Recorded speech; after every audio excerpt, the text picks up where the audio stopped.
రాష్ట్రం దివాలా, అమరావతికి 1,00,000 కోట్ల అప్పు అని సోషల్ మీడియాలో ఒక వీడియో వైరల్ అవుతా ఉంది. రాష్ట్రం ఎందుకు దివాలా తీసింది, దివాలా తీసిందని ఎవరు చెప్తున్నారు, అమరావతి కోసం 1,00,000 కోట్లు ఎందుకు అప్పు చేస్తున్నారు, సోషల్ మీడియాలో వైరల్ అవుతున్న వీడియో చూసిన తర్వాత మళ్ళీ మనం దీనిపై చర్చించుకుందాం. 100% మనకు వచ్చే డబ్బులంతా శాలరీస్ కి సరిపోతున్నాయి. ఓన్ రిసోర్సెస్ శాలరీస్ కి సరిపోయినాయి. 100% మనకు వచ్చే డబ్బులంతా శాలరీస్ కి సరిపోతున్నాయి. ఓన్ రిసోర్సెస్ శాలరీస్ కి సరిపోయినాయి.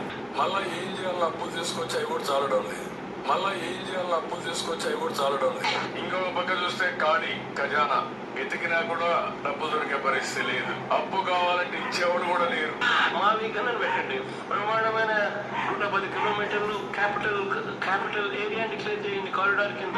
నువ్వు పెట్టే 2,00,000 కోట్ల రూపాయలు, ఆ 2,00,000 కోట్లలో 10% పెడితే చాలు. ఈ మచిలీపట్నంకు, ఈ విజయవాడకు, ఈ గుంటూరు మధ్య కనెక్టివిటీ కోసం, రింగ్ రోడ్లు, ఇతరాతర పనుల కోసం, ఇతర మౌలిక సదుపాయాలు, చిన్న మౌలిక సదుపాయాల కోసం 10% పెడితే చాలు. చూశారుగా సోషల్ మీడియాలో వైరల్ అవుతున్న వీడియో. రాష్ట్రం దివాలా తీసిందని చెబుతున్నది ఎవరు? చంద్రబాబే కదా, రాష్ట్ర ముఖ్యమంత్రే కదా రాష్ట్రం దివాలా తీసింది అని చెప్తున్నాడు. రాష్ట్రంలో చిల్లి గవ్వలేదు, వచ్చే ఆదాయం అంతా కూడా జీతాలకే సరిపోతూ ఉంది, రాష్ట్ర పరిస్థితి బాగాలేదు అని రాష్ట్రం దివాలా తీసేసింది అని చెబుతున్నదే ఆయన. రాష్ట్రం దివాలా తీసిన పరిస్థితిలో ఉంటే, వచ్చే ఆదాయం అంతా ఉద్యోగులకే సరిపోతుంటే, మళ్ళీ 1,00,000 కోట్లు అప్పు చేసి రాజధాని కోసం ఎందుకు కట్టాలి?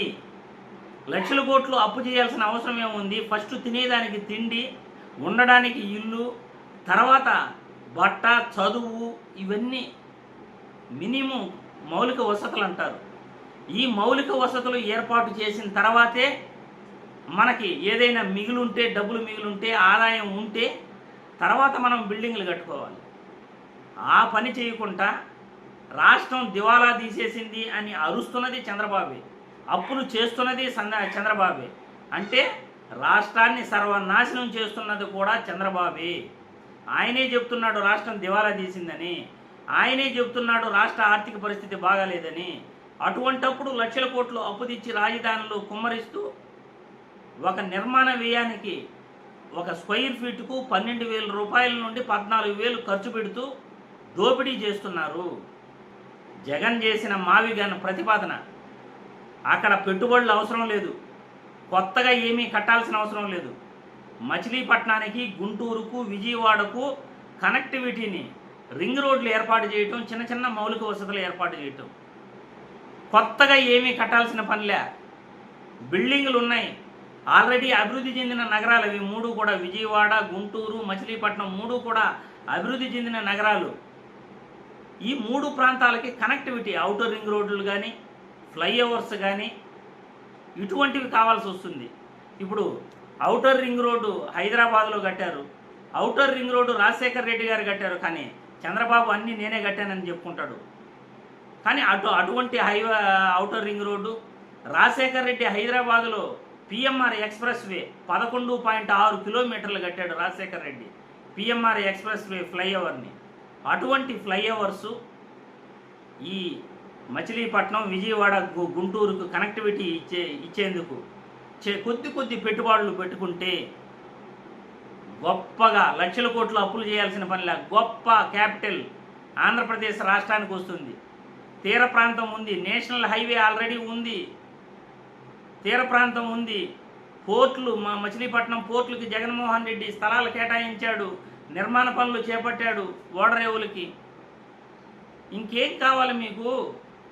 1,00,000 కోట్లు అమరావతి రాజధానిలో పెట్టుబడులు పెట్టే కన్నా దాంట్లో 10%, 20,000 కోట్లు పెట్టుబడి పెడితే చెన్నై, బెంగళూరుకు తలదన్నేలా గొప్ప సిటీ తయారవుతుంది. మనకి గొప్ప సిటీ తయారవుతుంది ఏపీకి. మరి మావిగన్ ఆలోచించండి. ప్రజలలో ఆలోచన శక్తి రావాలి. ప్రజలు ప్రభుత్వాలని ప్రశ్నించాలి. అయ్యా, 1,00,000 కోట్లు ఎక్కడి నుండి తెచ్చిపెడతావు? రాష్ట్రీయ ఆర్థిక పరిస్థితి నువ్వే బాగలేదంటున్నావు కదా, మళ్ళీ అప్పులు చేయటం దేనికి? 2,00,000 కోట్లు అక్కడ ఖర్చు పెట్టాల్సిన పని ఎందుకు? అమరావతిలో 3 పంటలు పండే భూమిని నాశనం చేసి పర్యావరణానికి ఎందుకు ఇబ్బంది కలిగిస్తున్నావు? నువ్వు మావిగన్ ఆలోచించు. మచిలీపట్నం, విజయవాడ, గుంటూరు ఆ 3 ప్రాంతాలకి కనెక్టివిటీ ఇవ్వు. కొద్దిపాటి పెట్టుబడులతో గొప్ప సిటీ అవుతుంది అని ప్రజలే ఉద్యమం రూపంలో చంద్రబాబుకు, ఈ కూటమి ప్రభుత్వానికి తెలియజేయాలి. అప్పుడే ఇటువంటి ప్రభుత్వాలకు బుద్ధి వస్తుంది అని నేను ఈ వీడియో ద్వారా తెలియజేస్తున్నాను.